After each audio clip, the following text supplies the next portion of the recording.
After consultation with the chief justice of Islamabad high court, उसके ऊपर उसने कॉग्निजेंस ले ली।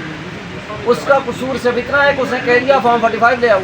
बल्कि काजी फाइसा साहब जब से चीफ जस्टिस बने हैं, इन्होंने एक उसूल और बना लिया है, एक से ज़ायद वकालतनामे भी एक्सेप्ट नहीं होंगे। क्योंकि that was not in my personal capacity होता तो मैं जाकर वापस लेता, क्योंकि सुप्रीम कोर्ट में ये मैटर सब फाइनलिटी अख्तियार कर चुका है और मज़ीद कर लेगा इस अपील के बाद।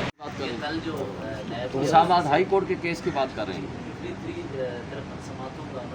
ये जो नैब वाला केस हुआ है, तो इस हवाले से क्या कहेंगे? क्या ऐसा आपको तनकीद या फिर आपका सवाल उठाया जा रहा है? मुझे टीवी पे तो ये आके बहुत सी बातें करने आए ना, और मेरे सामने आके जो आप थे, तो ऐसा क्या था कि जो हैदर सिराज साहब टीवी पे बात तो हम ज़रूर करते हैं, लेकिन मैं उस केस में जाऊंगा जिसमें मेरा वकालतनामा होगा। ख्वाजा हारिस साहब सीनियर वकील हैं, हमने उनको हायर किया था, उनको इंगेज किया था on behalf of Imran Khan, हमने उनको वकील इंगेज किया है। अगर उनको वकील नहीं रहेंगे तो इमरान खान जिसको वकील बनाएंगे वो उसमें पेश होगा। नंबर 1, ये पार्टी पॉलिसी भी है, ये कानून भी है, ये कायदा भी है। बल्कि काजी फाइसा साहब जब से चीफ जस्टिस बने हैं, इन्होंने एक उसूल और बना लिया है, एक से ज़ायद वकालतनामे भी एक्सेप्ट नहीं होंगे। एक वकील होगा तो जब उसका वकालतनामा चेंज करेंगे, वो ख़त्म हो जाएगा, तो फिर दूसरा वकील आ सकता है। तो लिहाजा जब वो वकील मौजूद थे तो इस वजह से हम नहीं पेश हुए, हम प्रोसीडिंग्स अटेंड करते रहे, नहीं पेश हुए। दूसरा एक केस रेफरेंस उन्होंने दिया इस्लामाबाद हाई कोर्ट का, जब मैं प्रेसिडेंट था, हमारी कैबिनेट ने डिसाइड किया कि हम इस नैब लॉज की अमेंडमेंट को, जो पर्सन स्पेसिफिक लॉज हैं, हम उसको चैलेंज करेंगे। क्योंकि जो इन्होंने चेंज किया है, अपना केस देखा कि जी कहा है पब्लिक एट लार्ज जहाँ होगी वो पार्टी चैलेंज कर सकती है, नैब में जा सकती है। कहा कि उनके खिलाफ कंप्लेनेंट कितने थे, 86। उन्होंने कहा जी कम से कम 100 बंदा होना चाहिए। अच्छा, अपना अगर फ़र्ज़ करो 49 करोड़ का केस है, तो कहा जहाँ 50 करोड़ नहीं होगा वहाँ नैब को अख्तियार नहीं होगा। इस तरह उन्होंने अपने केस सामने रखे, और उस तरह उनके ही आज़म नज़ीर तारन उनका वकील था, अपने केसेस को सामने रख के नैब लॉ बदलते गए ताकि अपने केसेस ख़त्म करा सकें और धड़ाधड़ ख़त्म कराए। हमने चैलेंज किया था इस्लामाबाद हाई कोर्ट में, और मैं 1 साल तक, जब तक मैं प्रेसिडेंट था, हम उसको परसू करते रहे, और वो अभी तक मेरा ख्याल है केस पेंडिंग है।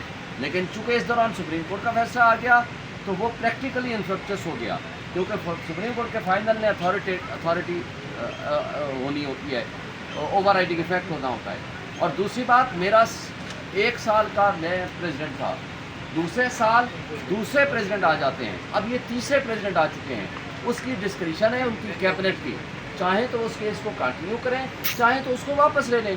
क्योंकि that was not in my personal capacity होता तो मैं जाकर वापस लेता, क्योंकि सुप्रीम कोर्ट में ये मैटर सब फाइनलिटी अख्तियार कर चुका है और मज़ीद कर लेगा इस अपील के बाद। इसलिए चूँकि जज साहब को ये बातें पता नहीं थी तो उन्होंने इस हवाले से ये बात। शुएब शाहीन साहब, ये बताएं कि यहाँ से जो उन्होंने प्ली ली हुई है कि नया ट्रिब्यूनल तश्कील दिया जाए या केस को किसी दूसरी जगह पर ट्रांसफ़र किया जाए, कानून की खिलाफ वर्जी तो अपनी जगह, क्या आपका वहाँ पे अगर नया ट्रिब्यूनल बनता है तो उस जज के ऊपर एतमाद नहीं है, या आप समझते हैं कि ये जुडिशरी के ऊपर इन्फ्लुएंस कर रहे हैं और वहाँ पे अपने हाथ में फैसला ले लेंगे? मसला क्या है? मसला ये है कि एक जज अपॉइंट कर दिया after consultation with the chief justice of Islamabad high court, उसके ऊपर उसने कॉग्निजेंस ले ली।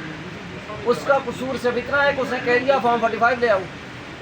अब फॉर्म 45 जब आप नहीं लाएंगे तो आपके खिलाफ तो फिर एक्शन होगा। अब आप फॉर्म 45 भी नहीं देना चाहते, अपना आप जवाब भी नहीं जमा कराना चाहते, आप अपना एफिडेविट भी नहीं जमा कराना चाहते, तो फिर किस कानून के तहत आप एमएनए बने बैठे हैं? तो भाई झूठे जाली एमएनए अगर बने बैठे हो तो लाए ना, आप डिफेंड करें। तो आप उस जज से, जब एक दफ़ा बेंच कॉन्स्टिट्यूट हो जाए, एक बात बता दूँ, बहुत स्ट्रॉन्ग रीज़न्स चाहिए उससे ट्रांसफ़र करने के लिए। इसके लिए कई केसेस हैं। जस्टिस शौकत का केस है 1971 का, उसके बाद अकरम का केस है PAD 89 का, उसके बाद नवाज शरीफ का केस है, परवेज़ मुशर्रफ का केस है, आज मैंने आर्गू किया है। परवेज़ मुशर्रफ के केस के अलावा पिछले साल आपको याद होगा जस्टिस बंदियाल का केस है, आबिद जुबैरी का केस है। बंदियाल साहब को कहा गया आप ना सुने, उन्होंने 5 मेंबर बेंच ने बड़ी डिटेल रीजनिंग के साथ ये फैसला दिया।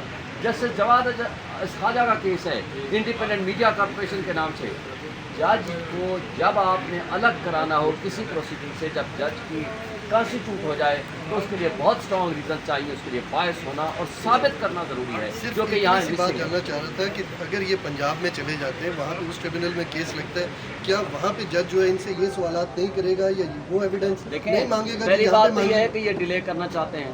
दूसरी बात ये है कि ये क्यों हम इस्लामाबाद की टेरिटोरियल जुरिसडिक्शन है, इस्लामाबाद का इलेक्शन है, इस्लामाबाद हाई कोर्ट को उन्होंने लिखा है, इस्लामाबाद का एक जज फंक्शनिंग कर रहा है, मुझे बताए क्यों ट्रांसफ़र करें किसी भी और जज के पास? कोई रीज़न दे ना, बायस होने की कोई रीज़न दे। वो कहते हैं जज तो बायस है ही नहीं, फिर ट्रांसफ़र किस लिए मांग रहे हैं?